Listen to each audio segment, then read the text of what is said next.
साथियों, हेलो दोस्तों। आज के इस वीडियो में आपके लिए एक और अपडेट लेकर के आया हूं। आप लोग इंतज़ार करते रहते हैं कि वीडियो कब आएंगे, तो मैं आपके लिए बीटीएससी एएनएम से रिलेटेड ये अपडेट लेकर के आ गया हूं। क्या एएनएम का केस का अब क्या होगा, क्योंकि हाईकोर्ट में ये एएनएम केस चला गया है, आप सभी को मालूम होंगे। और 29 जनवरी 2024 को सुनवाई होना था। इसके रिगार्डिंग आप लोग को अपडेट पता होगा। चलिए मैं आपको पूरी कंप्लीट जानकारी बताता हूँ। क्या 29 जनवरी 2024 को यानी कि कल के डेट में इस केस की सुनवाई हो पाएगी? अगर होगी तो क्या होगा, कहाँ तक क्या होने की संभावना है, हम सब कुछ पर बात करते हैं। सबसे पहले आपको बता दूं ये आप लोग पटना हाईकोर्ट का वेबसाइट पर जो 29 तारीख को केस लिस्ट होगा उसका नोटिस यहाँ पर जारी हो चुका है। यानी कि 29 तारीख को जो केस सुनवाई किया जाएगा उन लोगों को यहाँ पर लिस्ट जारी कर दिया। अब आप लोग इसमें देख सकते हैं कि किसको किस सीरियल नंबर पर यहाँ पर लिस्टेड किया गया। इसी तरह से अगर आप लोग यहाँ पर देखेंगे तो यहाँ पर जो एएनएम का केस जो देख रहे हैं, बीटीएससी एएनएम का जो केस देख रहे हैं कोर्ट में, वो यहाँ पर honourable mister justice Mohit Kumar Shah ये देख रहे हैं, आप लोग देखे होंगे।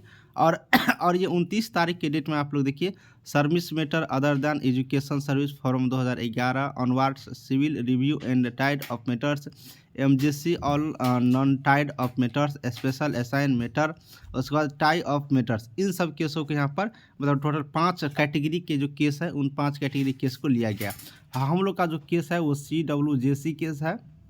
CWJC कैटेगरी का केस है। आप लोग देखे होंगे CWJC, उसके बाद यहाँ पर केस नंबर रहता है उसके बाद 2023 है ना। तो इस टाइप के केस है। तो इस जो CWJC कैटेगरी का टाइप है वो CWJC कैटेगरी का टाइप इस जज के अंतर्गत मतलब 29 के डेट में नहीं लिया गया। यानी कि सिंपल बात है, हम लोग का केस को एक बार पुनः 29 जनवरी के डेट में लिस्टेड नहीं किया गया है। अब लिस्ट नहीं किया गया तो हम लोग का केस 29 जनवरी की डेट में नहीं सुना जाएगा। इस बात को आप लोग यहाँ पर समझ लीजिए, ठीक है। अब बात आती है अगर 29 को नहीं सुना जाएगा तो कब सुने जाएंगे। अब ये पटना हाईकोर्ट पर डिपेंड है कि इस केस को कब लिस्ट करवाते हैं, ठीक है। अब जब लिस्ट करवाएंगे तो उसके अकॉर्डिंग वहाँ पर आपको डेट टाइम सब कुछ मिल जाएगा, उसके अकॉर्डिंग केस को सुनवाई किए जाएंगे। ये चीज़ है। अब आपको मैं बता दूं कि ये डेट 22 को सुनवाई हुआ था। क्यों डेट बढ़ गया था? देखिए वो लोग यहाँ पर काउंटर एफिडेविट सरकार से मांगा गया था। काउंटर एफिडेविट जमा नहीं किए गए थे, इसीलिए उन लोगों को फिर से एक बार समय दे दिया गया था कि आप काउंटर एफिडेविट जमा कर दीजिए, फिर आपकी सुनवाई 29 जनवरी को होगा। 1 वीक का टाइम ले लिया गया था, ठीक है। जिसकी वजह से लेकिन 29 को यहाँ पर लिस्टेड नहीं हुआ है। तो अब आपकी केस हो सके 30 को 31 को जिस भी दिन हो अपडेट हम रहेंगे, जैसे जानकारी आएगा मैं बताऊँगा, ठीक है। बाकी दिव्यांग लोगों का भी काउंसलिंग की प्रक्रिया शुरू हो चुका है। आप लोग लिस्ट में नाम देख लेना जो भी दिव्यांग कैटेगरी के हैं और जाके टाइम पर काउंसलिंग करवा लेना। बढ़िया बात ये एक चीज़ है बीटीएससी की तरफ से कि काउंसलिंग की प्रक्रिया वो जारी रखे हैं, ठीक है। अब इसमें फ़ायदा क्या होगा पता है? देखिए अगर आप काउंसलिंग की यहाँ पर प्रक्रिया जारी रखें तो इसमें फ़ायदा किस चीज़ का होगा? देखिए सिलेक्शन प्रोसेस 2 ही तरह से होगा, सबको इस बात को मालूम होगा।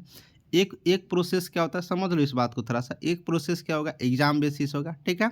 जो एग्जाम आप लोग दे चुके हैं, ये हो चुका है एग्जाम। एक होगा डायरेक्ट काउंसलिंग यानी कि मेरिट बेसिस। ये 2 नियम यहाँ पर है।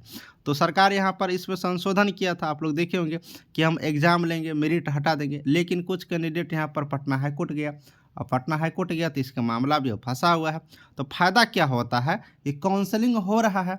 जब काउंसलिंग हो रहा है, मान लो कुछ देर के लिए ये पटना हाईकोर्ट डिसीजन दे दिया कि मेरिट करो, मान के चलते हैं, तो काउंसलिंग हुआ रहेगा तो तुरंत मेरिट लिस्ट बन जाएंगे। क्योंकि काउंसलिंग जब हो रहा है तो वहाँ पर सब कुछ चेक कर ही रहा होगा ना कि कितना मार्क किसका है, कौन सी डॉक्यूमेंट सही है नहीं है।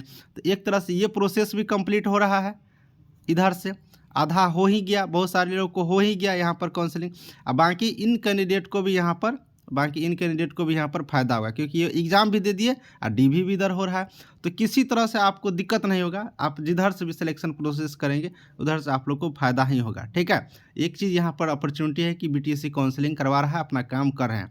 डिसीजन जैसे कोर्ट का आएगा उसके अकॉर्डिंग बीटीएससी करेगा, लेकिन तुरंत मेरिट बन जाएंगे। ये चीज़ की खूबसूरती है इस काउंसलिंग को लेकर के। तो ये एक अच्छी बात है, बीटीएससी एक अच्छी पहल कर रहे हैं, ये चीज़ के लेकर के बहुत अच्छी चीज़ है, ठीक है। अब जैसे जानकारी आएगा मैं बताऊंगा।